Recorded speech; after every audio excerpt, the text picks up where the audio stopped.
Welcome to Global Morning. The death toll from flooding. Most time our politicians just bring in policies too, for sure. Incidentally, we have several more stories. The legislature was carefully crafted to 22.2% inflation rates as of April this year. What does that say about where we are as a country? I think Nigeria has resorted to being resilient. Before you call a police station, before they even leave, they'll take permission from I don't think there's really anything on ground to improve. the struggle with the strike. You have done your work, you have put us to the wall. We are not the slaves. I'm not a small boy. You should have given me the report. I have not seen the report.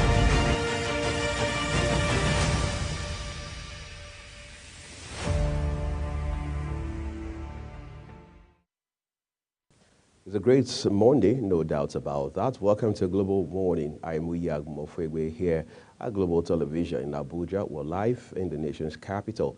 It's a wonderful week starting out today, business week, that is. Basically, some good news coming through now, particularly looking towards Kaduna, from where we understand that the number, that's a high number of students, pupils, yes, that were kidnapped roughly 4 weeks ago.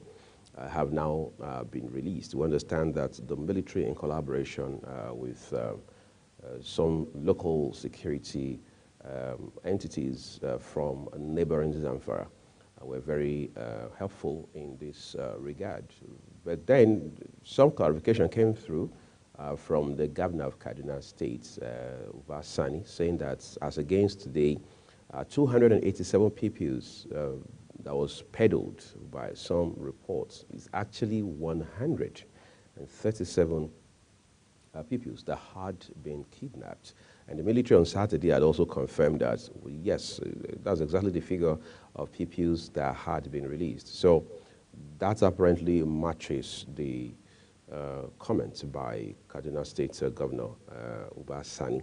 However, we understand that a teacher who had been kidnapped with them couldn't make it out alive because, according to reports, he had developed complications while in captivity. And that, again, is a very sad story. And Kaduna State's governor has condoled with the family of the teacher while also sending consolation to the families and loved ones of those who were kidnapped and now released. In light of all of this, the government, we understand, is now planning some sort of school corps, some kind of school-specific security arrangements to help safeguard schools across the country.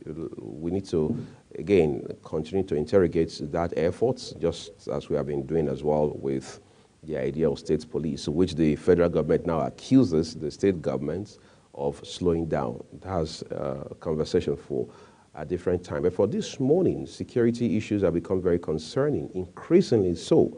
First of all, take a look at these 137 pupils and their teacher who had been kidnapped from the Leah Primary School in Kuriga, Chikon local government area of Kaduna State, who eventually found themselves in Zamfara. How did that happen? Recall that there had been reports by some persons that once these bandits came in, they took these children away and just led them into the bush, and everybody was helpless for obvious reasons. All right. But then, all the way from Kaduna, they landed in Zamfara, from where the military had now gone to rescue them. And it's quite sad because we don't seem to have been able to find a lasting solution to this issue. I mean, you look at the papers from between lunchtime yesterday till this morning. I mean, they are all awash with stories about some persons being kidnapped here, others being shot dead at another point, all across this country. But the Northwest in particular has become a real hotspot in the last few years. It's either Katsina today or it's Kaduna tomorrow. If it's not Zamfara today, it's somewhere else around the region, the data follows. So it's become really concerning because recall that when the issue of insurgency started, it was always Borno State, and later it was Yobe State, and later turned to Adamawa. But then it was basically, just around the Northeast. But now the Northwest has become some sort of a flashpoint as well. And that's, for obvious reasons, has become a very worrisome development. So it's a big conversation for us this morning. My guest is an academic who has done some extensive and very sterling research on these issues regarding insecurity, particularly from the standpoint of what happens in the northern parts of the country. That's not to say kidnapping is still isn't a big deal down in the south in particular, and then of course the unknown gunmen phenomenon still being a very disturbing element in the southeast. So these are all issues that we have to interrogate and be sincere about so we can find a lasting solution to them all. But let's not also forget that yesterday was World Tuberculosis Day. The whole idea behind the day is to draw awareness to the scourge of TB, as is usually or often called, and then see what efforts are being made to tackle it. This year, the theme is, yes, we can end TB, but the question is, what exactly are the efforts being made at the global and local levels? I'll be joined by two persons, one a medical doctor, another one a pharmacist, to help us find sense in the conversation around tuberculosis. I mean, I, for one, right from elementary school days, I'd always heard about tuberculosis, and for me, given that I was a child, the most I understood was, well, people just cough, and when the coughing becomes serious, there's a pretty good chance it is tuberculosis, but then we will find out exactly what the facts are, medically speaking, and then see what exactly the implications are, what the symptoms are, how it can be prevented, and whether or not there is some definitive cure for it in the course of our conversation this morning. Yesterday's sad story also came through announcing the death of one of Nigeria's finest, very creative, and of course awesome actor, Amechi Monago, who we understand had suffered from some renal complications, that is kidney-specific ailments over a stretch of time. And reports had it that at a point a video had surfaced of him soliciting funds to be able to get some treatments, very critical treatments in India. Whether or not that eventually happened, we cannot authoritatively confirm, but we do know that he had been out of the scene, if you know what I mean, all right, for a while, evidently on account of the ailments that eventually took him. But then the industry, that is Nollywood and indeed the African movie industry, will not forget him in a hurry, because for the 2023 AMVCA, he also did leave his footprint there. So at least that's one of the several reasons he's going to be on the minds and in the hearts of those who met him, those who worked with him, those who loved the laughter and the personality he brought on their TV screens. He's just one of those several irreplaceable Nigerians who have left the industry on account of death. And we do hope his soul finds rest and that his family is consoled on account of this irreparable loss, because it is also a loss for not just the industry, the Nollywood industry, but of course for Nigeria as a whole. As we catch our breath for a second now, let's join Fatima Umar and her team as they bring us tastes and texture. Hello and welcome to another tantalizing episode of Text and Texture. I'm Fatima Abu Umar. Today we'll be doing sweet ofada stew. Ofada stew is one of those delicious native savory dishes that packs a major punch. It is flavored with smoked dried shrimp and fermented locust beans, iru. Ofada stew is a simple, spicy one-pot dish usually comprising some mixture of tomatoes, poached eggs, onions, seafood, meat, scotch bonnet, and bell peppers, flavored with smoked dry shrimp and fermented locust beans, iru. This dish originated with the Yoruba tribe in the southwestern region of the country and is a delicacy often shared in their communal gatherings, festivals, and owambe. Over the years, ofada stew allure gradually brought it to the other ethnic groups, and now it reigns supreme over the entire country's palate. A delicious stew, rich assorted meats with a super unique flavor. Ofada stew is easy to make, so don't fret if this is your first time of making any of the Nigerian stews that requires bleaching the palm oil. To make this dish, you need 2 seasoning cubes, tomatoes, red scotch bonnet peppers, 2 medium-sized green bell pepper, crayfish, curry, 2 locust beans, beef, liver, panla fish, palm oil, salt, onions, rice, eggs. Cooking instructions: cut the peppers and 2 red onions in small chunks and blend roughly. Boil the blended peppers on medium heat till it reduces to paste. While the peppers are reducing, slice the 2 red onions and set aside. In a separate pot, saute the sliced red onions in palm oil on medium heat till the onion turns slightly brown. Add the cleaned smoked dry fish and shrimp and cook for another 10 minutes. Add in the reduced pepper paste, turn the heat down to a low medium and continue cooking for 10 minutes. Add in the braised goat meat and the braising liquid and continue cooking for 15 minutes. After 15 minutes of cooking, add the iru and bouillon. Stir and continue cooking until the stew separates from the oil. This could take about 10 minutes. Served with boiled ofada rice or white rice. And now, let's take a quick look at the health benefits of how beneficial and nutritious ofada stew is. There is a great amount of folate, zinc, magnesium, and phosphorus in ofada. All these nutrients play an important role in building and maintaining healthy and strong bones in the body.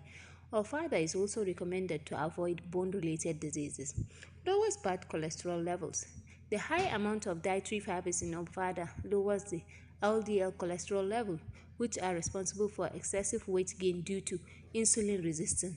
Locust bean fruits contain in its different part pulp and seed considerable amount of proximate constituents, that is crude protein, crude fat, crude fiber, ash, moisture content, vitamins B1, B2, C, D, E, and B, carotene, and minerals, calcium, magnesium, iron, and magnesium. Eating crayfish helps you have healthy eyes, supplements nutrients for the numerous systems, liver, hair, and skin. In addition, the rich source of phosphorus, magnesium, and zinc in crayfish meat helps to strengthen bones and strengthen muscles and support nerve cavity. That's all for now. See you same time next time for another finger-licking episode of Taste and Texture. Bye. Thank you, Fatima Umar, and your team for putting that together. I think that sauce looked great, particularly if you had the same angle as I did and you saw the egg. Okay, she's back tomorrow with another package for us. But let's talk a little about school safety now, because in recent times, particularly up north, realize that insecurity in itself has basically manifested in school abductions. So what does that mean for perspective? You realize that most times these bandits, these criminal elements, they go to schools from where they just sometimes randomly pick pupils with a couple of teachers in the middle and then take them away. And the next thing you know, maybe a day or two down the line, ransom is being demanded. One way or another, ransom sometimes paid, maybe not paid, but we've had cases where these pupils have been released, all of them unhurt. Also had instances where some of them lost their lives in the process.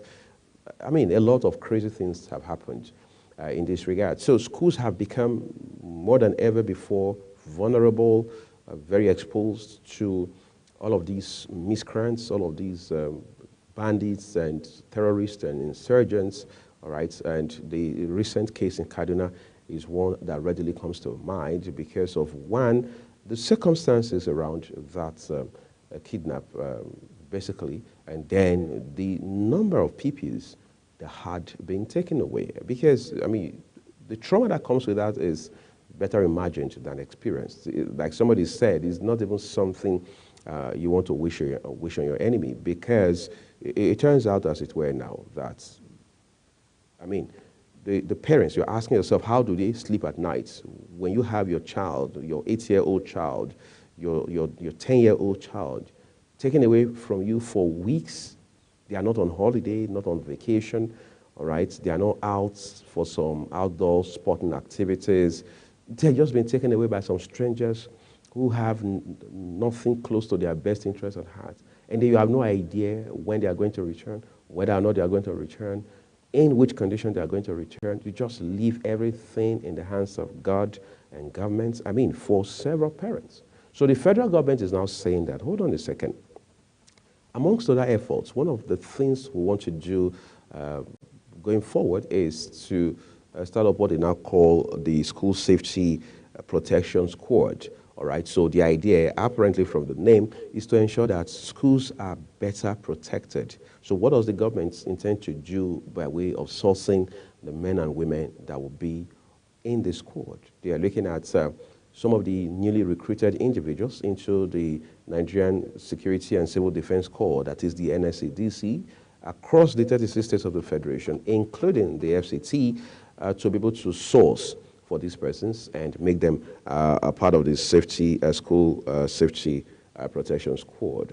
But then again, that will most likely require an act of parliament to pull it off and put it in place, make it sustainable for the longer term so that it doesn't just die natural death at some point, maybe at the expiration of the current administration and all of that. But are we going to be sincere about this again? Are we going to get the right people to get the job done? Are we going to put square pegs in square holes, round pegs in round holes? Are we going to make smart investments, substantial investments, robust investments? Are we going to resist the temptation to politicize it? In other words, make it a subject of politics? Is it going to be some who know ma kind of arrangement? Or are we just going to be dispassionate, professional, and ethical about it? Because the idea ultimately, like we already mentioned, is to protect our schools, safeguard our schools, because schools have become so vulnerable. And one thing about these terror elements is once they are able to succeed in doing a particular thing, they want to come back there most likely to get it done again and again and again and again. So this is Monday, all right, the 25th of March. It's just past 7, all right, in Nigeria. At this point in time, are our schools better protected than they were on the eve of this kidnap at Leah Primary School in Kaduna State? It's a question we have to ponder on, all right? It's a question we have to answer in ways that are more practical than we readily realize. But again, this conversation is something we need to have again and again and again and again until we find a definitive solution with marked changes and improvements as we make progress as a country. Let's take a break now as we join Kikalamo Okeri to bring you business. Hello and welcome to Business Reports on Global Morning. The Federation Account Allocation Committee has shared a total of 1,152.756 billion naira for the month of February 2024. Federation account revenue to the federal government, state and local government council. The revenue was shared at the March 2024 meeting of the Federation Account Allocation Committee, chaired by the Minister of Finance and Coordinating Minister for the Economy, Wale Edun. According to a communique issued by FAC, the 1,152.756 billion total distributable revenue comprises of distributable statutory revenue of 101.349 billion naira, distributable value-added tax revenue of 428.806 billion naira, electronic money transfer levy revenue of 15.157 billion naira, and exchange difference revenue of 607.444 billion naira. Total revenue of 2,326.149 billion naira was available in the month of February 2024. Total deduction for cost of collection was 66.456 billion naira. Total transfer, intervention and refund was 856.93 billion naira, and saving was 250 billion naira. Gross statutory revenue of 1,192.428 billion naira was received for the month of February 2024.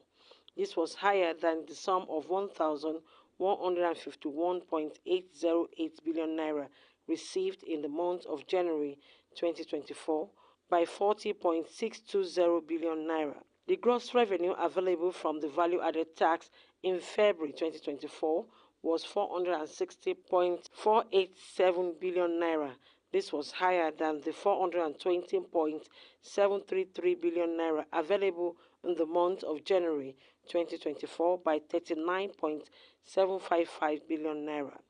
The communique stated that from the 1,152.756 billion naira total distributable revenue, the federal government received a total amount of 352.409 billion naira. The state government received 366.950 billion naira, and the local government council received 267.153 billion naira. A total sum of 166.244 billion naira was shared to the befitting state as derivation revenue. The National Economic Council has endorsed the implementation of the $617.7 million investment in digital and creative enterprises program across the 36 states of the Federation and the Federal Capital Territory. The endorsement was made during the 140th meeting of the National Executive Council, chaired by Vice President Kashim Shettima, according to the statement by Stanley Nwokoncha, the Vice President's spokesman. During the virtual 140th meeting, Vice President Shettima instructed that governors to nominate representatives for each geopolitical zone at the zonal level, as well as appoint focal persons to spearhead the program's implementation in their respective states.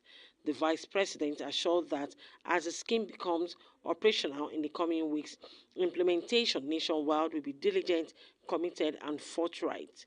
Senator Shettima pledged the government's commitment to ensuring citizens benefit from promised opportunities.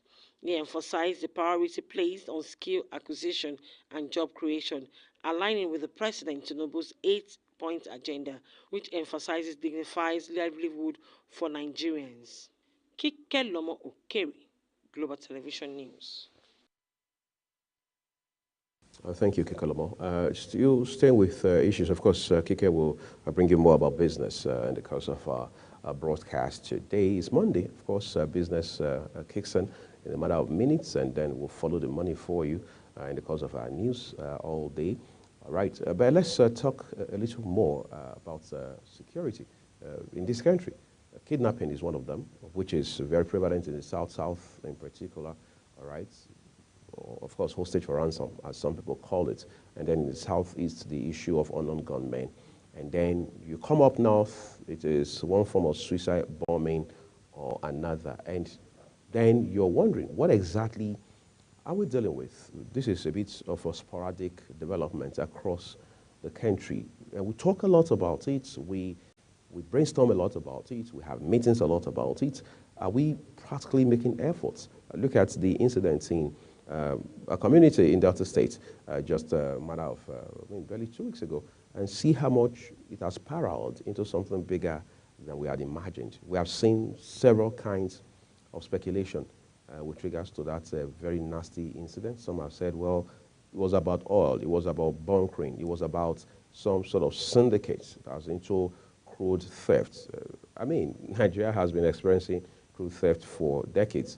But then, just not long ago, sometime last year, the NSA, Nuhu Ribadu, National Security Advisor, had told Nigerians that, look, this country loses at least 400,000 barrels of crude every day. Now, if you do the math, all right, in a week or in a month, you realize that Nigeria loses a whole lot of money, even if you were to have the price of crude at the international markets, right, to do your estimates. But then what we've been told is that these military men, some reports say 16, others are telling us they were 17, but we understand that precious lives were taken. Were there on a rescue mission, but then they got ambushed, got attacked, and they paid the supreme price for it. Of course, the military also didn't fail to say, look, there's going to be very injurious response to this, and we've heard all kinds of things coming out of that community in the last couple of days. Some people saying, well, journalists have not been allowed into the community.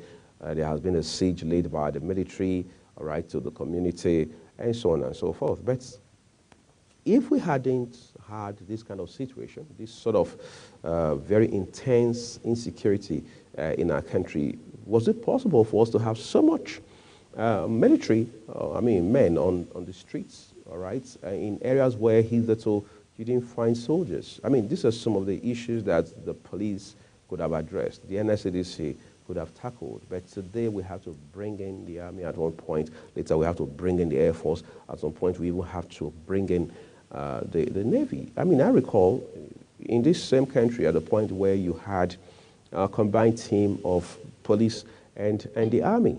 At some point in some states they called it Operation Sweep, or that's Operation Wipe, Operation Ballet, Operation this and Operation that.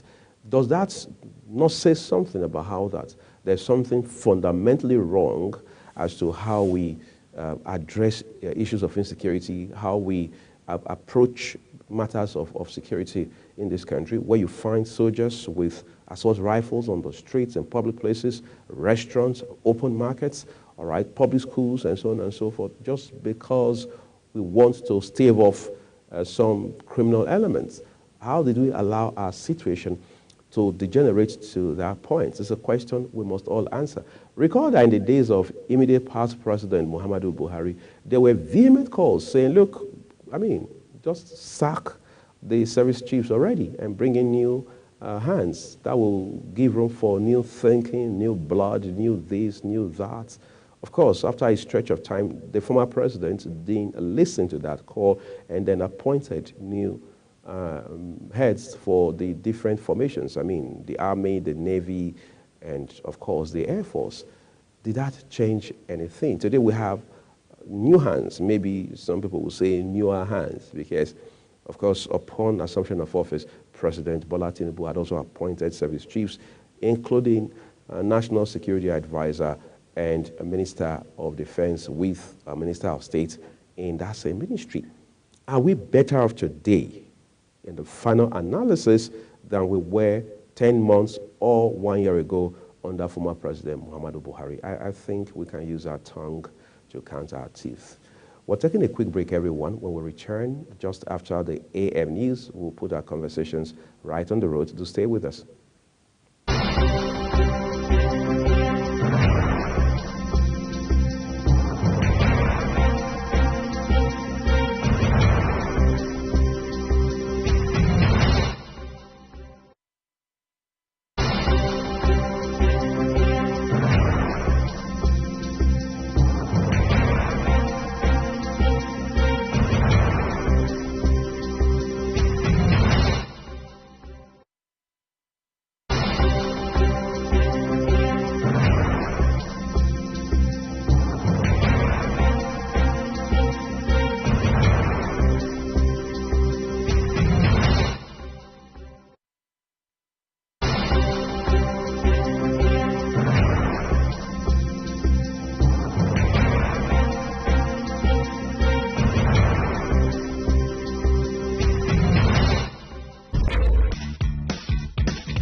welcome to all our viewers in Nigeria and around the world to the AM News on Global Television.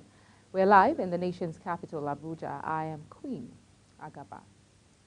The Minister of the Federal Capital Territory, Nyesom Wike, has assured the Chief of Defense Staff, General Christopher Musa of FCT administration support to curb insecurity in the nation.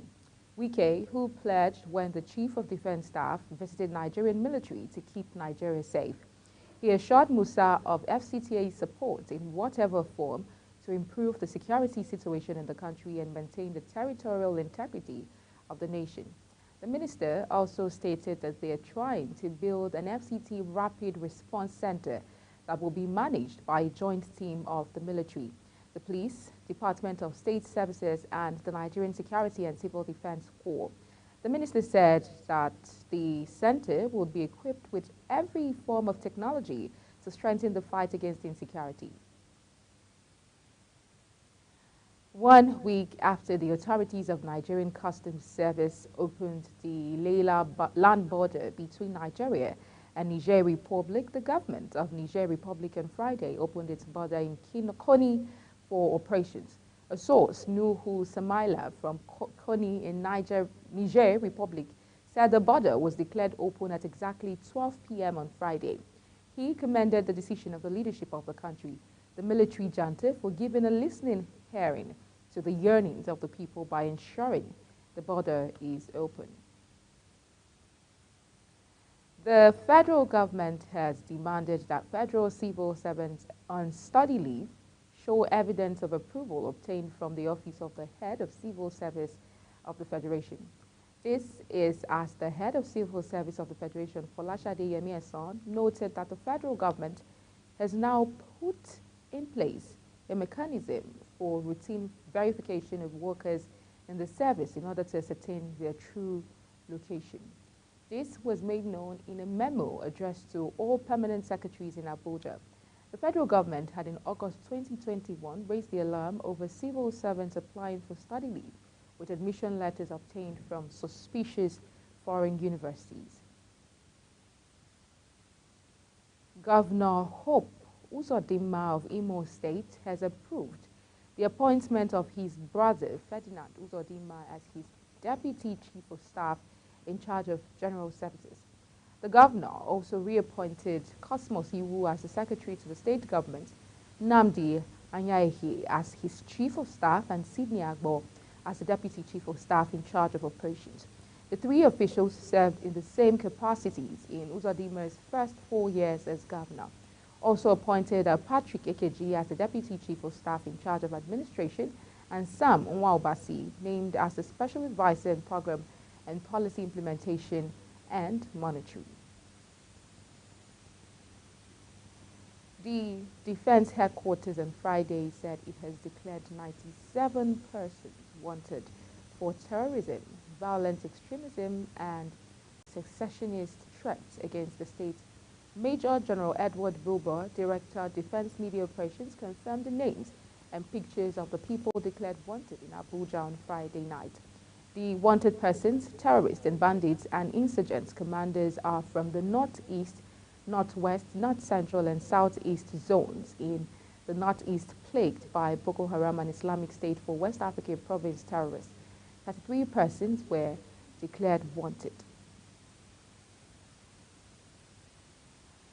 Now, this is the gathering of citizens and advocates for equity and national development with the sole aim of conveying government policies and programs to the citizenry and relating the concerns of the citizenry to the government in return.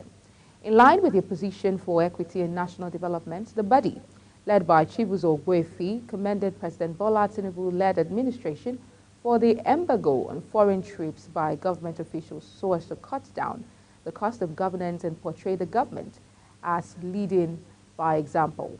These remarks was made during a press briefing in the nation's capital, Abuja. Global Television correspondent Anthony Mamadou reports. The Citizens for Equity and National Development, through the executive member Jerome Azuboko, has called on the nation's leadership and legislature to lead by example amidst the sufferings of Nigerians are going through. It is the emphatic embargo on foreign trips by public officials recently announced by Mr. President. We do know that if this thing is reduced to Naira and Kobo and made available to Nigerians, we will appreciate greatly the amount of money the President has saved for the country by that singular order. Of course, it makes sense that when the government tells our people to tighten their belts as a result of reforms that government has unleashed on the people and the country, it makes sense that the government itself should feel the pulse of the people. Azuboko praised President Tinubu's willingness to look into the recommendations and resolutions of the 2014 confab, which drew Nigerians from different walks of life, as it will serve as a remedy to some of the country's challenges. We understand that that confab was well intended and had in attendance representation for all the segments of the country. Most importantly, it was said that time that all the positions they arrived at was through consensus, in spite of the rancorous beginning of that confab. And Nigerians have been hoping since that time that implementation of the contents of that report will go a long way to help Nigerians to solve some of the problems, especially the problems that border on suspicion occasioned by our fidelity to tribe and religion. The civil society body chieftain expressed concerns with the scandal surrounding the 2024 budget and the dire need of the legislature to clear its name by coming out clean. Even though the Senate has come out through the Senate Committee Chairman on Appropriation to say that this is the way they do it, that this 3.7 trillion is actually captured in the budget, but that they are not tied to specific projects because this is the way they have always done it. We urge them as representatives of the people to always try to be creative and inventive. The mere fact that our great-grandfathers did it this way, Zik and Awolowo did this way, Shagari and Co did it this way, does not mean that in the 21st century, our representatives will be telling us that there are contents of the budget that will not be specifically tied to projects. There is no gainsaying the dire need for every citizen to support the government of the day to achieve a better society and nation. Anthony Momodu, reporting for Global Television News. The National Association of Nigerian Students in Benin Republic assured Nigerian students in the West African country of a speedy completion of the investigative process into the activities of degree mills, which has led to the suspension of degree certificates from Benin Republic, Togo, and some other countries. The body, in a statement by its president, Ike Nafevo, also urged the students not to pay attention to purveyors of fake news while stressing the fact that the degrees obtained from universities in the country are valid and legal. The Federal Ministry of Education had announced the suspension of degree certificates from some African countries following an investigative report by a daily Nigerian reporter, Umar Audu. The Nigerian Customs Service, NCS, on Friday announced that the federal government has approved the suspension of the 25% penalty previously imposed in addition to import duty on improperly imported vehicles. In a statement signed by the NCS national spokesman, Abdullahi Mewada, the service revealed that the Honorable Minister and Coordinating Minister of the Economy have approved the suspension of the 25% penalty previously imposed in addition to import duty on improperly imported vehicles. Moving on, the Chief Judge of Edo State, Justice Daniel Okungbowa, has constituted a 7-man panel to investigate the allegations leveled against the State Deputy Governor, Philip Shaibu, by the State House of Assembly. This is part of the processes initiated by the Assembly to impeach the Deputy Governor. According to the statements, the panel is headed by a retired Justice, Justice S.A. Omonua, that the Honorable Chief Judge of Edo State, Honorable Justice D.I. Okungbowa, has constituted a panel of 7 persons to investigate the allegations contained in the impeachment notice against the Deputy Governor of Edo State, Philip Shaibu. The Chairman, Independent National Electoral Commission, Professor Mahmood Yakubu, has cautioned media organizations against fake news and misleading reports ahead of the Edo and Ondo governorship elections. Yakubu gave the caution in Abuja during a consultative meeting with the media. He urged the media and the public to scrutinize the biodata and credentials of the candidates when published as provided by law. Michael Ediken has details. The INEC chairman urged media organizations to engage with political parties as well as their aspirants on a report on the primaries with the same diligence and depth they report the main elections conducted by INEC. INEC board further assures that the commission will continue to collaborate with the media on the activities of the electoral body. Important reality in today's age of information technology is the spread of fake news and misinformation instantly and on a global scale. As I said on many occasions, INEC does not believe in censorship. The best antidote to fake news is greater openness and transparency. It is in furtherance of this policy that the Commission interfaces regularly with stakeholders through our regular consultative meetings. We appreciate our partnership with the media, and I want to reassure you that INEC will continue to work very closely indeed with you. In a remark, the President of the Nigerian Union of Journalists, Chris Iziogoso, says the media will continue to uphold the sanctity of the ballot and safeguard the democratic aspiration of the citizens. He promised that the NUJ will continue to support INEC through accurate reportage of its activities to assist the electorate in making informed decisions.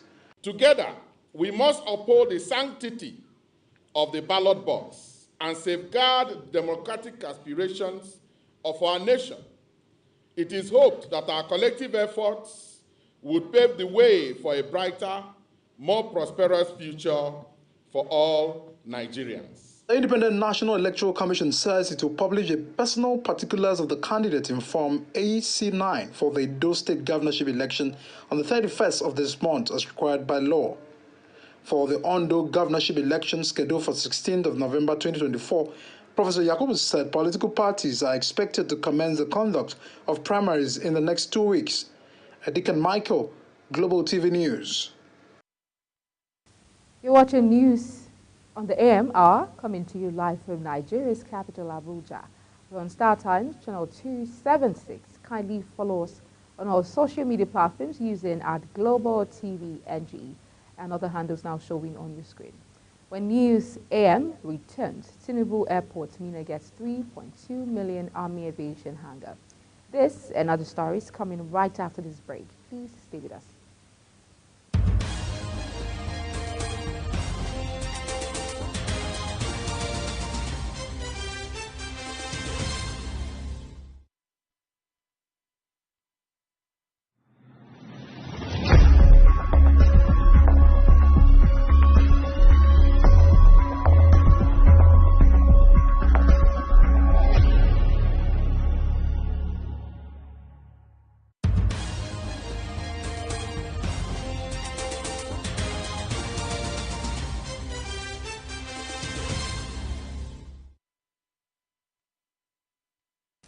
Many thanks for staying with us. If you've just joined us, this is Global Television, bringing you live broadcast of the AM News.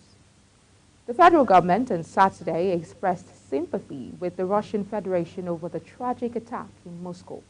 The Minister of Foreign Affairs, Ambassador Yusuf Tugay, in a statement, commiserated with the Russian Federation over the tragic attack said to have killed 60 people at a concert in Moscow. They conveyed their deepest condolences to the people and government of the Russian Federation on the tragic attack carried out at the Crocus Concert Hall in Moscow. They also pray for the quick recovery of those injured. At this challenging time, they stand in brotherhood with the government and the Russian Federation. Now on the foreign scene, the United Nations Security Council is expected to vote as soon as Friday on the United States drafted resolution calling for a ceasefire in Gaza as the European Union called for a humanitarian pause, adding to the pressure on Israel to end its 5-month-long bombardment of the Palestinian territory.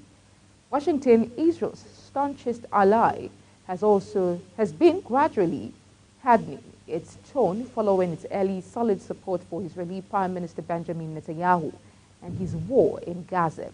The latest draft resolution marks a further toughening of Washington's approach amid rising global condemnation of a war in which some 32,000 Palestinians have been killed. UN experts have also warned of an imminent famine as a result of Israel's blockade.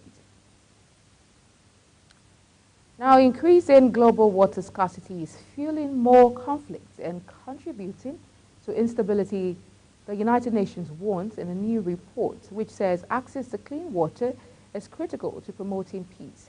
The UN World Water Development Report 2024, released on Friday, said 2.2 billion people worldwide have no access to clean drinking water and 3.5 billion people lack access to safely managed sanitation.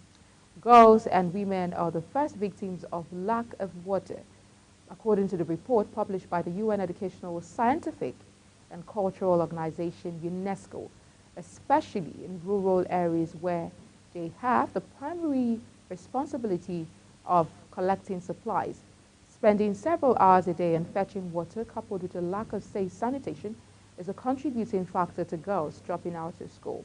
UN agencies have long warned that not only are children and women at grave risk of thirst and starvation, but the lack of clean water also has disrupted medical treatment and hygiene.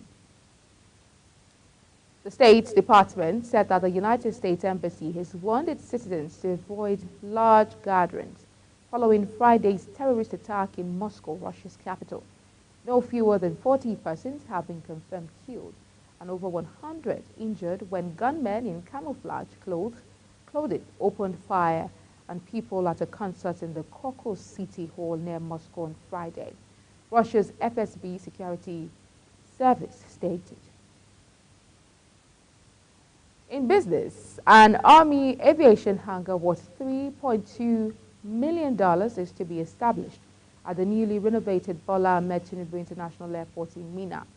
The coordinator, Nigerian Army Aviation, Brigadier General Musa Al-Khali, told Niger State Governor Mohammed Umar Bago during a courtesy call in Minna that the Bola Ahmed Tinubu International Airport in Minna passed all the checklists for the creation of the hangar and the approval of the Federal Airports Authority of Nigeria, FAN, as well as the Federal Ministry of Aviation. He said the construction of the hangar, which will be of immense economic benefit to the state, would commence in no distant future, adding that the Minna hangar, when completed, will have 12 attack helicopters, MD-530 series, 10 TB2 UAVs, and 8 Magnus light attack aircraft for surveillance, reconnaissance, and patrol, as well as other activities. He further stated that the creation of the Minna hangar, the delay associated with maintenance of aircraft will be eliminated, and the elites with private jets can park them in Minna at a minimum cost.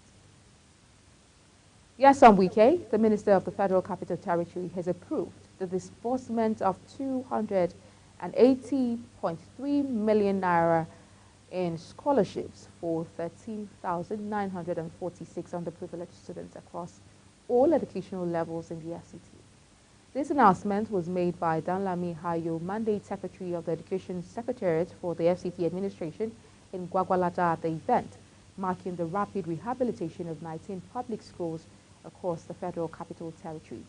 The ceremony was held at the School of the Gifted in the Gwagwalada Area Council within the Federal Capital Territory.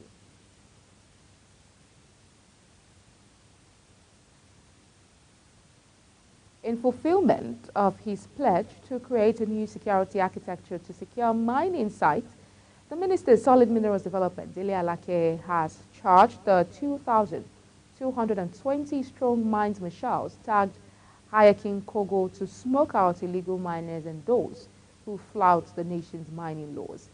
Formally receiving the marshals drawn from the Nigerian Security and Civil Defense Corps, NSCDC, from the Commandant General Abubakar Audi, representing the Minister of Interior, Honorable Olubunmi Tunji-Ojo, Alake charged the new operatives to stem theft and all nefarious activities around the nation's mineral resources so that the nation can reap maximum benefits from its God-given resources. Global Television has the details. It will be recalled that as a result of the efforts of the Presidential Inter-Ministerial Committee on Securing Natural Resources, chaired by Dr. Alake, the Minister of Interior, Honorable Olubunmi Ojo a few weeks ago launched the NSCDC-led Mines Marshal, which represents the first layer of the new security architecture to secure the mining environment. Alake disclosed that talks are on with the Ministry of Police Affairs to boost the marshals with more men, with a command structure spread across the 36 states and the FCT. Today's event of launching and formally handing over the civil defense structure to engage illegal miners and sanitize our mining environment was also part of what we conceived at the interministerial committee level. I am very, very happy to let the public know that we did say at the onset that we are going to tackle insecurity in this sector. And the first batch of the security apparatus that we are using in this sector is what we are launching here today.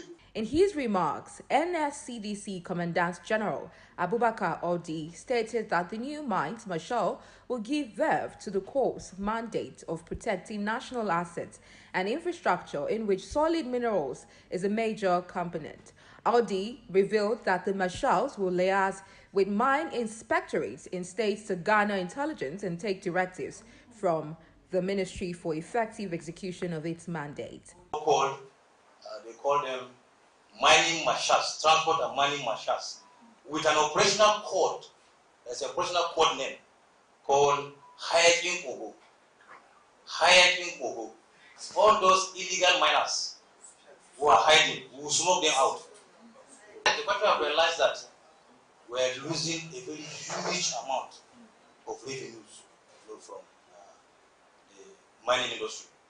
And so the squad is here, and this same squad is going to be replicated. In fact, they are ready. They are just, by the time we hand over to our brother here, we will now give instruction that we will liaise with all the state arm of the Solid Minerals Department, Ministry, so that we replicate the same squad, nationwide.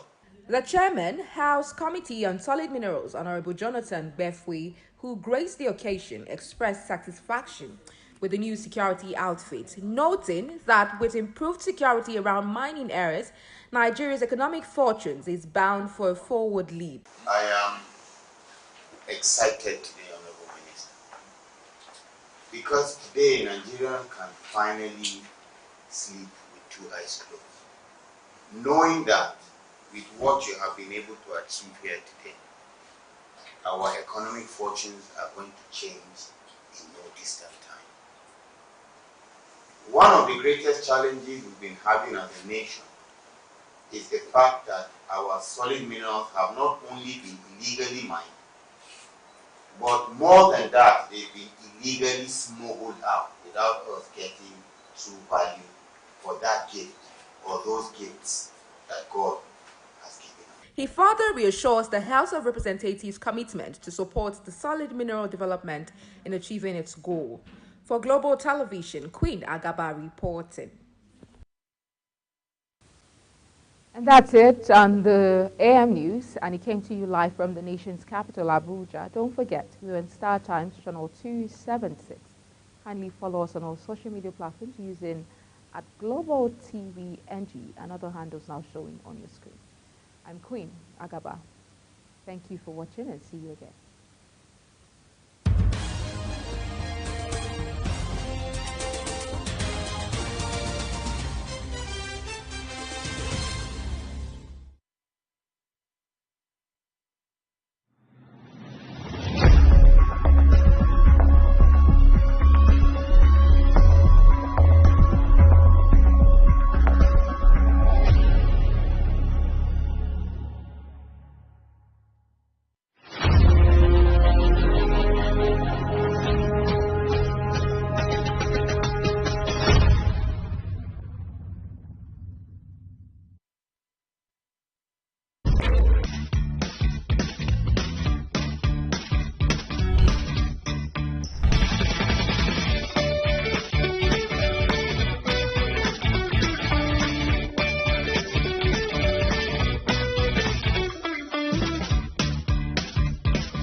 appreciate you staying with us.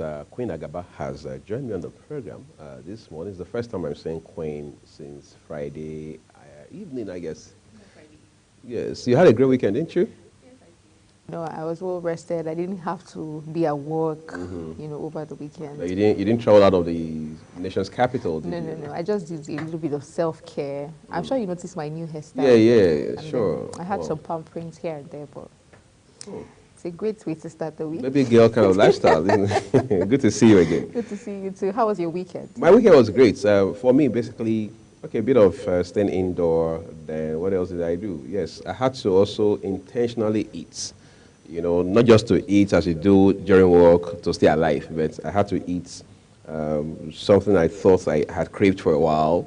You know, I had to do a bit of reflection the past week, where my life is heading and stuff like that. And then I also thought about national issues, insecurity. The government is now saying, well, we want to come up with some school safety program. I mean, keep our schools safe, come up with some calls, like, say, an initiative to better protect our schools, right? So the government is looking at sourcing the human resources from newly recruited people into the Nigerian Security and Civil Defense Corps from across all the states, including the FCT, to make up all of this. So for me, it was about the pupils who have now been released. 137 of them were here, as against 287 that you and I had been told the whole time. But the state governor now, Kaduna State Governor, that is, has come out to say that figure was wrong, that it's 137. And the army on Saturday also said, I mean, the military said on Saturday that it was 137. So I did a reflection of all of this.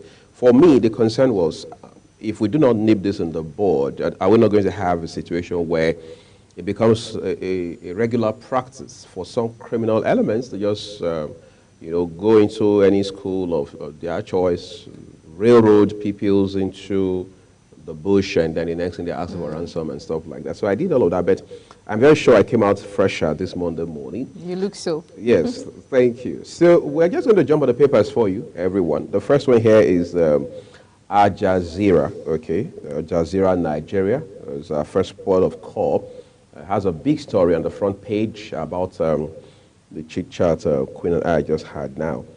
Bandits attack at least 287 Kaduna school children regain freedom with, let me see, okay, yes, that's a big story. Underneath it, human trafficking, NAPTIP DG warns against fake oil and gas job abroad. That has been a long time coming, but are we ready to have that conversation now? And down, a very concerning story, details of which you will find on page 5 of Al Jazeera, Nigeria. Many feared killed in Plateau communal clash. Northern Group seeks senators' support for Akpabio. Page 21 is where you find those details.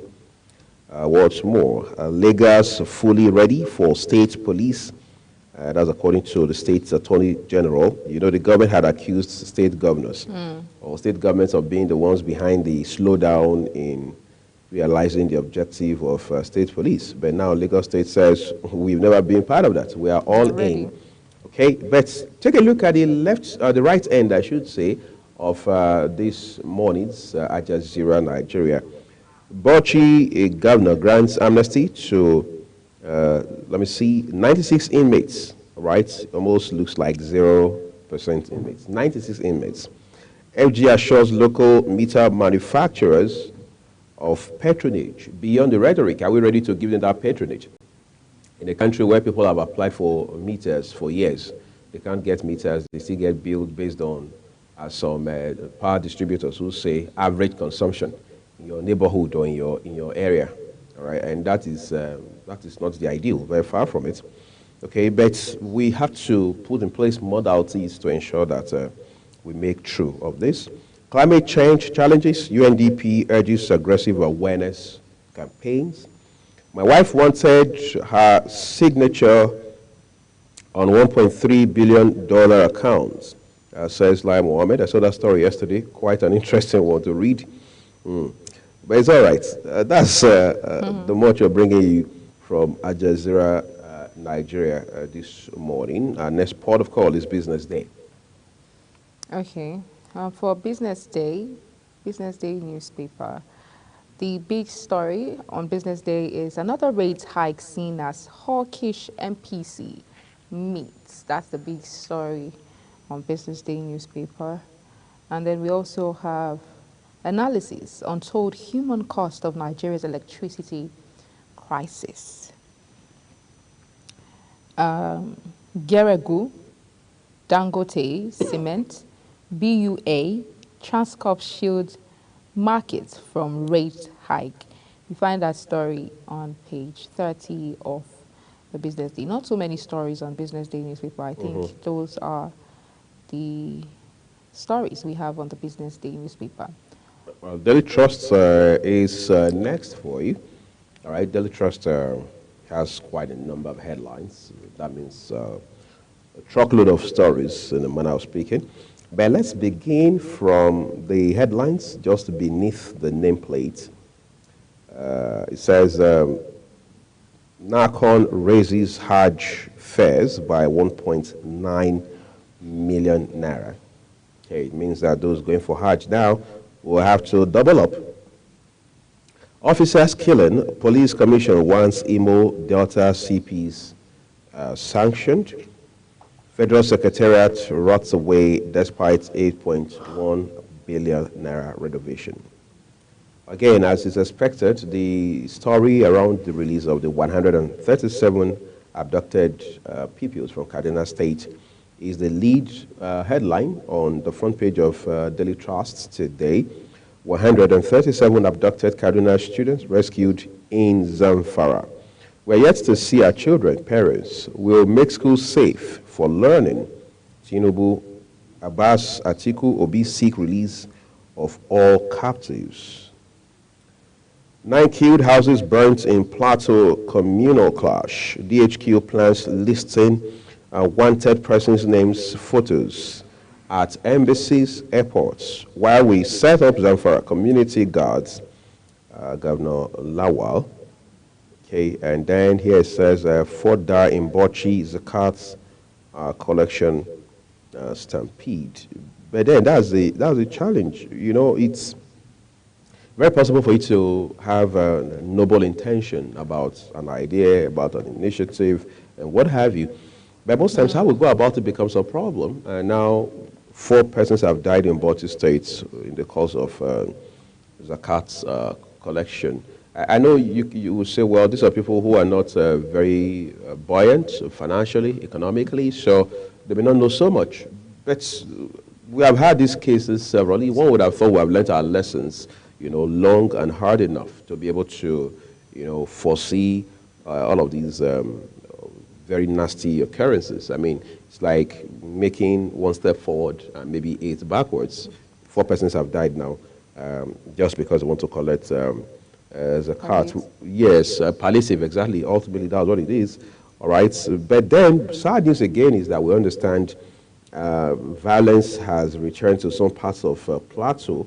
9 persons and houses, 9 persons have been killed. Houses burnt in communal clash, excuse me, in Plateau. And we would have thought, well, we were finding some reprieve from Plateau, but that doesn't seem to be the case just yet. And you're wondering, these children, I mean, these people who were kidnapped in Kaduna, eventually got rescued in Zamfara. You're wondering how they got there. Of course, for those who understand the geography of the Northwest, they would say, well, they are neighboring states. They share some borders, some sort of common boundaries. So it was natural for these marauders, these bandits, to have led the peoples all the way from Kaduna into the forest in Zamfara.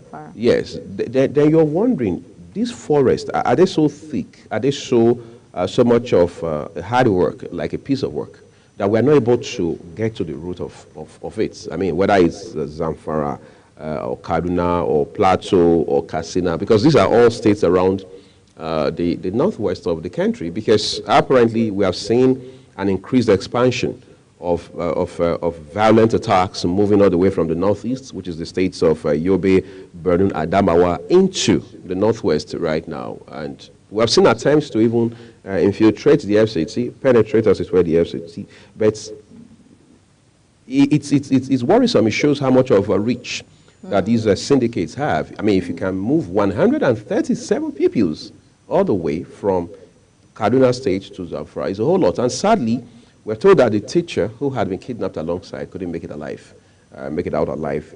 He died on account of some kidney complications in the hands of the abductors. Quite a sad story, isn't it? Quite a very sad story. Let's go to leadership now, where Queen will bring us the headlines. On leadership newspaper, Queen has that for us this morning. Okay. On the leadership newspaper, we have controversy, the big story. Controversy trails number of abducted Kuriga school children. The Kuriga school children seem to be the big story in all of the papers, of course, because of how pertinent the issue is, the issue of the abduction. At the nameplate, at the top of the nameplate of the leadership newspaper, we have Arashe condemns killing of policemen in Imo Delta. Palm Sunday, Khan urges leaders to emulate Christ. And just underneath the nameplate, we have Fed fact check, just briefing, fact check. What did LP chairman accuse NLC of? And trending, Kaduna governor announces release of Kuriga school children. And on History Today, you have that on page 2. Now, hardship, rent default soar as landlords, tenants clash. I know that the issue of housing is going to be, with the current hardship and inflation, the issue of housing is going to be a very pertinent issue that would need urgent attention. As we see now that rent, as the prices of rent is soaring, house landlords and tenants are beginning to clash over defaulting and defaulters as well. We have Tinubu Sean's birthday event urges donations to charity. Also, as troops rescue 137 pupils. We also have insecurity. IGP's special police squad arrives in Kaduna. Bauchi governor denies spending 5 billion naira on foodstuff refreshment. Interesting.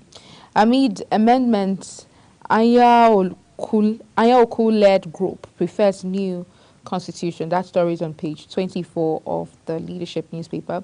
And Ekiti Varsity confers honorary doctorate on Adelusi Adeluyi. I think those are the stories. That's all we have on the front page of the leadership. Our next paper will be The Punch. So let's take a look at those for you. The Punch, straight away, big story first on The Punch. FG, it says Kaduna abductions. FG plans school safety corps as 137 pupils regain freedom. But then we have 2 writers accompanying that story. Tinubu vows to end students' abductions. NSCDC to train school safety corps personnel. Kaduna Governor hails president. Military pulls pupils' abduction at 137, says teacher sick. All right, let's take it down further. Says Palm Sunday, Gaza Christians seek peace. Pope mourns 137 Moscow victims. Grieving families, friends demand justice for slain Delta corps. Olubado, Olakulehin's enthronement process begins Tuesday, that's tomorrow. But let's take it a notch higher now as we look at stories from above the name masts of the Punch newspaper today. $7 billion FX, OPS threatens to sue banks over rejected applications. $7 billion foreign exchange, organized private sector threatens to sue banks over rejected applications. We thought news came through just at the twilight of this, the week that was, that those obligations had already been settled by the Apex Bank. Well, appears that's exactly what it is now. Okay, J. Baja, MTN top as capital market loses 284 billion naira, I should say. J. Baja, that's Julius Baja, MTN top as capital market loses 248 billion naira. FG plans joint cable protection disruption lingers in 6 countries. Well, we thought that was a thing of the past, but like we also heard, it will take a couple of weeks for that issue to be fully resolved. Talking about the disruption that we saw the other time with the undersea cable that was damaged, but now FG is planning joint cable protection. That's the way to go as we move forward, right? Sad story, fans mourn as veteran actor Amechi Monago dies at 61. That news broke yesterday afternoon, but some of us got to see it only in the evening, all right? We hope that the industry where he played a very pivotal role finds solace, and then Nigerians also are able to deal with this loss because he played his part in the scheme of things, no doubt about that. Okay, Tribune is next for us. Okay, on the Tribune newspaper, the front page of the Tribune newspaper, we have how, the big story there is how 137 Kuriga pupils were rescued. According to DHQ, the writer there says, we will make our schools safe and secure. Tinubu says, IGP Special Intervention Squad arrives Kaduna. That story is on page 3 of the Tribune newspaper. And just above the nameplate of the Tribune, we have 8 killed, houses burnt in Plateau, 4 die in Bauchi stampede. Also, Ibadan Kingmakers may meet tomorrow to ratify Olakulehin as next Olubadan. We also have no contact yet after the day's wife of abducted editor cries out. After 9 days, I beg your pardon, no contact yet. After 9 days, the wife of abducted editor cries out. The wife is obviously crying as speaking up as no contact has been made, no communication, nothing has been established as the whereabouts. That could be a very traumatic experience. You don't know if this person is alive or not. This person is dead. You can't talk to them. No proof of live video or something. Nothing. It's even better, you know, that the person is kidnapped to an extent, and they're asking for a ransom, or they're telling you that this is what you should do. At least you're having a back and forth with them. Exactly. But now no contact has been made. Nobody's calling you to tell you to pay this. So it's more like, is this person safe? If this person were alive, I'm sure this person should be, these abductors should be, you know, asking for ransom or saying. So it's just a whole lot going on in your head, playing out in your head. The next story there is abductors of Edo PDP chairman contact family, demand 500 million naira ransom. Lagos fully ready for state policing, says Attorney General. We also have Nnamdi Kanu's family raises fresh concern over his health. Also, 12 states apply for electricity regulatory commission. 12 states apply for electricity regulatory commission, and Edo, Ebonyi, Anambra, LP caution over Abure, Ajero Power Torso. Now, these are the stories, all of the stories we have on the Tribune. Our next paper should be the Vanguard newspaper. Let's see what we have from the Vanguard newspaper real quick, everyone. The Vanguard, a big story first from there, says Niger Delta leaders, let's look at that very closely. Niger Delta leaders, stakeholders to FG, pull army out of Okwama, other Delta Bayelsa communities. Of course, we understand where that's coming from. The death of the 16 soldiers, even though some report claims there were 17, all right, happened just about a fortnight ago. Delta police nabbed 3 suspected killers of officers. That's on page 12. All right, that story is accompanied by several riders there. Okay, manufacturers' forex losses rise 566% to 792 billion naira. Respite underway as naira strengthens. Edo Guba, INEC ends nomination of candidates to unveil lists today. Appoint foreign coach, face lawsuits. Oyema is the one saying that on page 31 of today's Vanguard newspaper. Of course, that's Alan Oyema, the chairman of Airpeace, by the way. You're wondering what his business is in sports, but you'll find out very soon, because he had granted an interview one time, sometime last year, where he said growing up he had hoped he could play professional football. He wanted to, but obstacles stood in his way, and then ended up in law, and today he's an aviation executive. All right, the rest is history, as they say. But above the nameplates, top left corner of it, with a picture of Benue State's Governor Hyacinth Alia. In Benue, we had more ghost workers, more ghost schools workers than real ones. I mean, I'm hearing ghost schools for the first time. I've always heard ghost workers. But the governor says that has been his experience, that at the point there were more ghost schools, ghost workers than real ones. Or every governor seems to have that tale to tell about ghost this, workers. Ghost that, right? It's only ghost governors we probably have not had right now. Maybe someday we're also going to hear a governor say, well, my predecessor was a ghost. I didn't know until I got into office. All right, but it's quite a serious thing. When you have ghost workers, it's not only fraud, it is a systemic problem.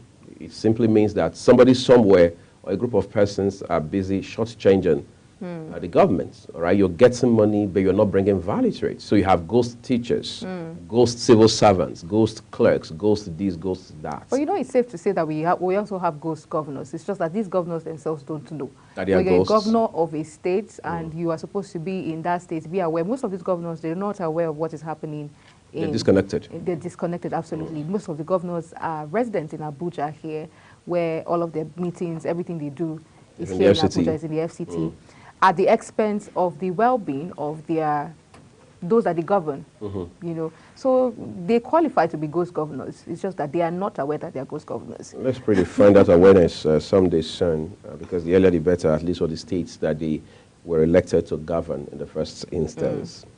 How 137 Kuriga school children teachers were rescued. That's the DHQ bringing us details on the 27th page of Vanguard newspaper this morning. But then we have stories on the right end of the Vanguard.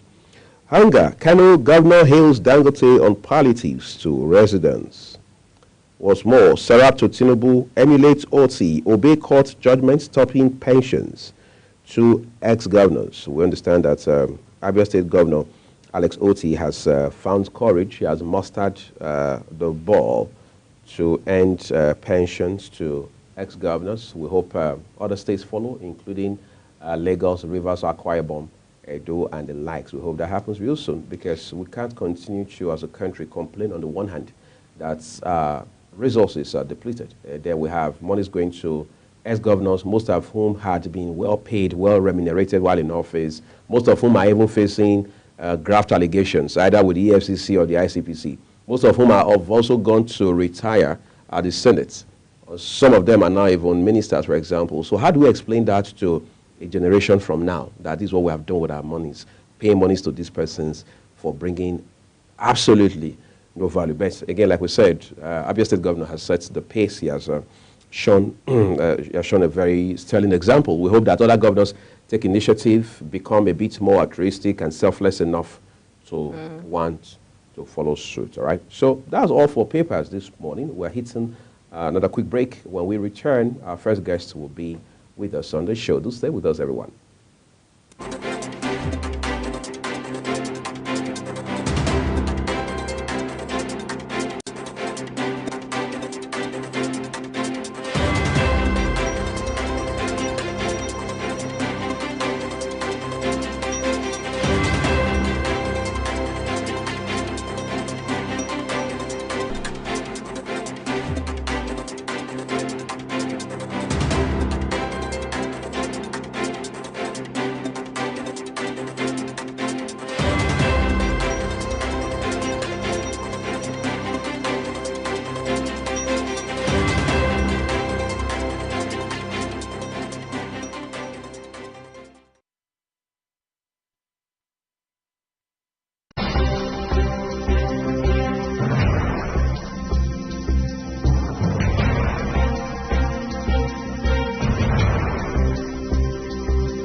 for staying with us. We are being joined live from Port Harcourt, River State via Zoom this morning by Dr. Daniel Faithful to help us straighten up the conversation around tuberculosis, particularly because yesterday, 24th of March, as it is the case every other year, was World TB Day, an avenue to draw awareness to the scourge of tuberculosis.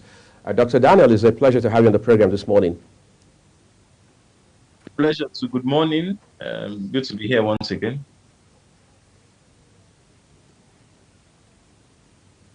Oh, great. So I'd like to say a big thank you, first of all, for helping us to, allowing us alter your schedule a bit this morning. We understand it's a busy Monday for you, no doubt about that. But my colleague, Queen Agaba, and I will just engage you for the next few minutes so you can get back to your work. So let's talk about where we are with regards to tuberculosis beyond the annual observation of the annual observance of that day. All right, so basically, I would say we've come a long way since 1882. It's more than 100 years, since 150 years since Mycobacterium tuberculosis, that's the organism, was implicated, and the world has been looking forward to a cure. The goal has been to eradicate tuberculosis completely, to reach an extent where we know and we are certain that there is no longer tuberculosis on anywhere in the planet. And yes, we've made some significant achievements and significant strides. Since 1882, we've been able to save 75 million lives from tuberculosis scourge, but we're not yet there, in that tuberculosis is not yet eliminated. About 2.2 million persons still got infected with tuberculosis in the year 2022, and that's quite a significant number. And we are quite bothered. We are bothered, especially medical practitioners like us, healthcare practitioners like us, who are in low resource settings, low and middle income countries, where we see that tuberculosis and other infectious diseases are more endemic. Countries like Nigeria, the broader sub-Saharan Africa. So it's quite a concern for us. So whereas more developed countries like the United States, like France and all of that, can say yes, they are inching closer to eliminating tuberculosis in their regions, and it's still a problem, even as 1 in 10 persons who have latent tuberculosis, which we may discuss later, proceed to have the fulminant, that's a tuberculosis disease, TB disease, later on in life. Our problem is much more significant, and it's because of our more peculiar circumstances that we're in. Our healthcare system is much more fragile. There is a higher spread and effectivity with tuberculosis infections. We have a problem with control with medications, preventive therapy, observing the compliance with therapy and adherence with therapy. These are systemic issues, healthcare worker shortages, frequent healthcare disruptions from industrial actions and strikes. When these things happen, patients can come in and procure their anti-TB medications and all of these things. So we still have a long way to go before, yes, we actualize the dream of having a world free of tuberculosis, not just certain countries free of TB. Oh, great. So I was going to ask you this just before Queen jumps right in.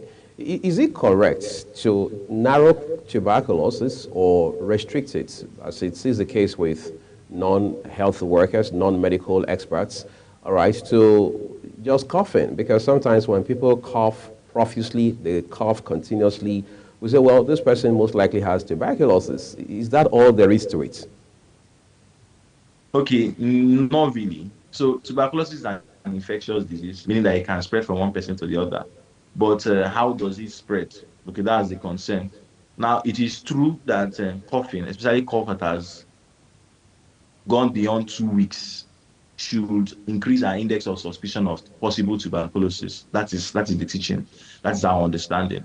When you have prolonged cough for more than 2 weeks, think TB. When you have prolonged cough more than 2 weeks, you should be worried or concerned about tuberculosis. And as you visit the hospital, seek for healthcare interventions. That's beyond coughing. There's more things with tuberculosis, right? Although it's commonly with the respiratory system, that's the lungs, the infection goes to the lungs. But we have seen in tuberculosis that it can also reside in other organs, like the kidneys, like the spine, tuberculous kidneys, etc. But in this particular instance, when we come to respiratory tuberculosis, That is the only time where the tuberculosis infection can spread. If the TB is in your kidneys or the TB is in your spine, it can't spread to another person. But it's only when it resides in your lungs, that's when it can spread. And when it resides in your lungs, you have respiratory symptoms like cough, prolonged cough, you have fever, you have what do they call it, night sweat, drenching night sweat. So you see patients sleeping on the bed in the night, whether there is a fan or air conditioner, they are waking up in a pool of sweat, that kind of thing. And unintentional weight loss. You never plan to lose weight, but you are progressively losing weight. And that is when you have symptomatic TB. However, it's important to stress at this point that millions of persons who have tuberculosis have latent TB, TB without symptoms, TB without clinical manifestations. So the TB, you have been infected, but it's just dormant, waiting to be activated, waiting for the right opportunity. And most of the right opportunity presents itself when your immune levels are low, when your immune levels are depressed. Probably you have another coexisting disease like diabetes, like HIV, you are an injectable drug user, IV drug user, or that's for patients who abuse drugs, in this case, not medications. Then patients who have, what do they call it, risky exposures, health workers who are working with patients who have high risk for TB infections. So basically, so on one hand, yes, your high index of suspicion should be increased with cough greater than 2 weeks, fever, drenching night sweats, unintentional weight loss. But it is possible that you have tuberculosis without any of these things. For even as much as 10 years, 3 years, 5 years, you may have been carrying a latent TB. But with latent TB, you can progress to tuberculous disease, the one which has manifestations. And if your tuberculous disease is not well treated, it can be fatal, can result in death. But the route for transmission is from respiratory tract. It has to be coughing, it has to be singing, it has to be with activities where you are able to release droplets into the air. You can't transmit tuberculosis by kissing, by sharing toothbrushes, by laying hands on bed linens and all of that. So that's basically it. Okay, Dr. Daniel, we have just spoken about, you've just mentioned, how tuberculosis cannot be and can be transmitted. But I want us to go to the very fundamental. What are the most common signs of tuberculosis? And like you mentioned, I was going to ask, but you already did in your intro where you said it is more endemic in sub-Saharan, in the sub-Saharan countries in Africa. I want to know, how can this be managed? What are the challenges that people with tuberculosis face in this part of the world? What are the challenges and how can they be, effectively managed?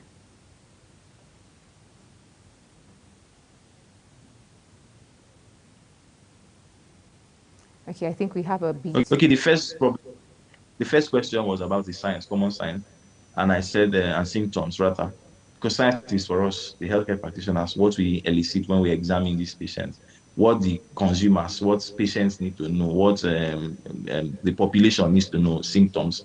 So we said cough, especially cough, chronic cough of more than 2 weeks, especially when you've had contact with persons who have cough, adults, persons who have chronic cough also.